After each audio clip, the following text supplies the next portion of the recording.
ಇಂಡಿಯಾದ ಸೂಪರ್ 8ರ ಅಭಿಯಾನಕ್ಕೆ count down ಶುರುವಾಗಿದೆ. ಇದರ ನಡುವೆ ಟೀಮ್ ಇಂಡಿಯಾಗೆ ಹೊಸ ಟೆನ್ಷನ್ ಒಂದು ಶುರುವಾಗಿದೆ. ಇದರಿಂದ ಹೇಗಪ್ಪ ಪಾರಾಗೋದು ಅಂತ ದೊಡ್ಡ ಚಿಂತೆಯಾಗಿದೆ. T20 ವಿಶ್ವಕಪ್ ಸಂಗ್ರಾಮದಲ್ಲಿ ಟೀಮ್ ಇಂಡಿಯಾ ಆಟಗಾರರು ಬಳಲಲಿದ್ದಾರಾ ಅನ್ನೋ ಮಾತುಗಳು ಇದೀಗ ಕೇಳಿ ಬರ್ತಿದೆ. ಈಗಾಗಲೇ ರೋಹಿತ್ ಶರ್ಮಾ ಗ್ರೂಪ್ ಸ್ಟೇಜ್ ನಲ್ಲಿ ಒಂದು ಸೋಲನ್ನು ಕಾಣದೆ ಗ್ರ್ಯಾಂಡ್ ಆಗಿ ಸೂಪರ್ 8ಗೆ ಎಂಟ್ರಿ ಕೊಟ್ಟಿದೆ. ಇದೇ ಹೊತ್ತಲ್ಲಿ ಭಾರತ ತಂಡದ ಆಟಗಾರರು ಟ್ರಾವೆಲ್ ನಿಂದ ಬಳಲಲಿದ್ದಾರಾ ಅನ್ನೋ ಚಿಂತೆ BCCIಗೆ ಕಾಡುತ್ತಿದೆ.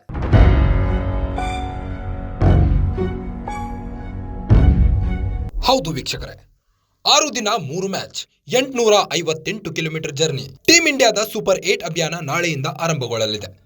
6 ದಿನದಲ್ಲಿ 3 ಪಂದ್ಯಗಳನ್ನು ಆಡಲಿದ್ದು ಈ ಅವಧಿಯಲ್ಲಿ ಒಟ್ಟು 858 ಕಿಲೋಮೀಟರ್ ಪ್ರಯಾಣ ಮಾಡಲಿದೆ. ರೆಸ್ಟ್ ಅನ್ನೋದೇ ಕಮ್ಮಿ. ಫ್ಲೈಟ್ನಲ್ಲೇ ಹೆಚ್ಚು ಸಮಯ ಕಳೆಯೋದ್ರಿಂದ ಪ್ರಾಕ್ಟೀಸ್ ಹಾಗೂ ಸಿದ್ಧತೆಗೆ ಹೆಚ್ಚು ಸಮಯ ಸಿಗುವುದಿಲ್ಲ.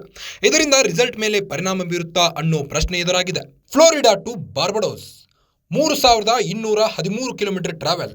ಈಗಾಗಲೇ ಟೀಮ್ ಇಂಡಿಯಾ ಫ್ಲೋರಿಡಾದಿಂದ ಬಾರ್ಬಡೋಸ್ಗೆ ಟ್ರಾವೆಲ್ ಮಾಡಿದೆ. ಭಾರತ ತಂಡ ಇದೇ ಜೂನ್ 20ರಂದು ಅಫ್ಘಾನಿಸ್ತಾನ್ ತಂಡವನ್ನು ಎದುರಿಸಲಿದೆ. ಬಾರ್ಬಡೋಸ್ ಟು ಆಂಟಿಗುವಾ 495 ಕಿಲೋಮೀಟರ್ ಪ್ರಯಾಣ. ಗುರುವಾರ ಅಫ್ಘಾನಿಸ್ತಾನ್ ವಿರುದ್ಧ ಆಡುವ ಟೀಮ್ ಇಂಡಿಯಾ 1 ದಿನ ಗ್ಯಾಪ್ ಬಳಿಕ ಆಂಟಿಗುವಾಗೆ ಪ್ರಯಾಣ ಬೆಳೆಸಲಿದೆ. ಬಾರ್ಬಡೋಸ್ನಿಂದ ಆಂಟಿಗುವಾ ಬರೋಬ್ಬರಿ 495 ಕಿಲೋಮೀಟರ್ ಕ್ರಮಿಸಲಿದೆ. ಜೂನ್ 22ರಂದು ಬಾಂಗ್ಲಾದೇಶ ಎದುರು ಸೆಣಸಾಡಲಿದೆ.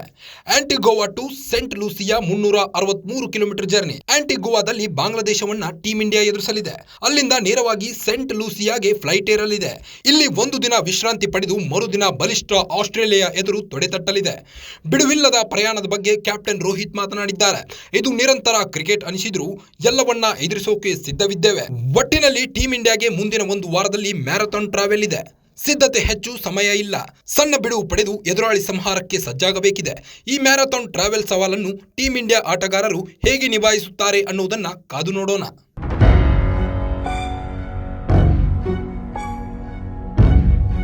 Guarantee guarantee guarantee. ಇದು ಗ್ಯಾರಂಟಿ ನ್ಯೂಸ್. ಸುದ್ದಿ ಖಚಿತ, ನ್ಯಾಯ ನಿಶ್ಚಿತ. ಗ್ಯಾರಂಟಿ ನ್ಯೂಸ್, ಸುದ್ದಿ ಖಚಿತ, ನ್ಯಾಯ ನಿಶ್ಚಿತ.